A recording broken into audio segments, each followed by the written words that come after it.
হলুদ ও মধু একসাথে খেলে কি হয় জানলে আপনি অবাক হয়ে যাবেন। মধুর ভিতরে কিন্তু আল্লাহ পাক রব্বুল আলামিন শেফা দিয়েছেন, আর হলুদের ভিতরে কারকিউমিন আছে।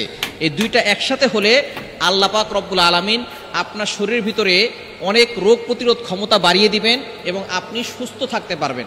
মধুর ভিতরে শেফা রয়েছে, আল্লাহ পাক রব্বুল আলামিন এই কথা নিজেই বলে দিয়েছেন। কুরআনুল কারীম খুলেন, সূরাতুন নাহালের 69 নম্বর আয়াতের একটি অংশ আল্লাহ বলছেন, ইয়াখরুজু মিন বুতুনিহা শারাবুম মুখতালিফুন আলওয়ানু ফিহি শিফাউল লিন-নাস।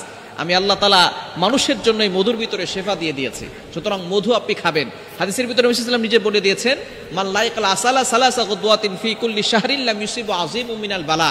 যে ব্যক্তি প্রতি মাসে মাত্র 3 বার হাতে রেখে চেটে 3 বার মধু খাবে, চেটে খাবে, চামচ দিয়ে না, হাতে রেখে 3 বার মাত্র চামচ দিয়ে মধু খেতে পারলে নবীজি সাল্লাল্লাহু আলাইহি ওয়াসাল্লাম বলেছেন ওই ব্যক্তিকে আল্লাহ পাক রব্বুল আলামিন সুস্থতার নিয়ামত দান করবেন, বড় বড় রোগ থেকে তাকে হেফাজত করবেন।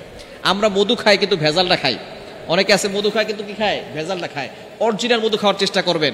অরিজিনাল মধুর ভিতরে আল্লাহ পাক রব্বুল আলামিন শেফা দিয়েছেন, এবং যে মধু যেখান থেকে আসে মৌমাছির ব্যাপারে আল্লাহ তাআলা একটা সূরা নাজিল করে দিয়েছেন, সূরাতুন নাহাল 14 নম্বর পারা রয়েছে। এই সূরাতুন নাহাল মৌমাছি সম্পর্কে অনেক কথা আল্লাহ পাক রব্বুল আলামিন এখানে বলেছেন। সুতরাং আল্লাহ পাক রব্বুল আলামিন মধুর ভিতরে শেফা দিয়েছেন। সুতরাং এই মধু আর হলুদ একসাথে যদি আপনি আপনার মুখে লাগাতে পারেন প্রথমে, তাহলে দেখবেন আপনার চেহারা সুন্দর হবে। আপনার চেহারা যদি কোনো দাগ থাকে সেই দাগ চলে যাবে।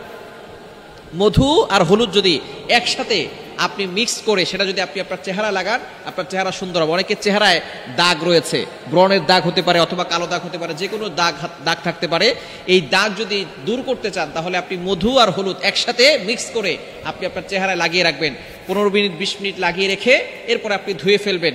দেখবেন আপনার চেহারা আস্তে আস্তে সুন্দর হবে, চেহারার উজ্জ্বলতা বাড়বে এবং আপনার চেহারার দাগগুলো চলে যাবে। 2 নাম্বার, এটা যদি আপনি খান আপনার ত্বক ভালো থাকবে। আমাদের অনেকের চুলকানি আছে না, অনেকের সমস্যা হয়, ভিতরের সমস্যার কারণে উপরে আস্তে আস্তে দেখা যাচ্ছে যে ঘা পাসরা এগুলো বেশি হয়ে থাকে। সুতরাং আপনি যখন এটা খাবেন আপনার ত্বক ভালো থাকবে, ত্বকে অনেক বড় ধরনের ক্ষতি থেকে আল্লাহ পাক রব্বুল আলামিন এই মধু আর হলুদের মাধ্যমে হেফাজত করবেন।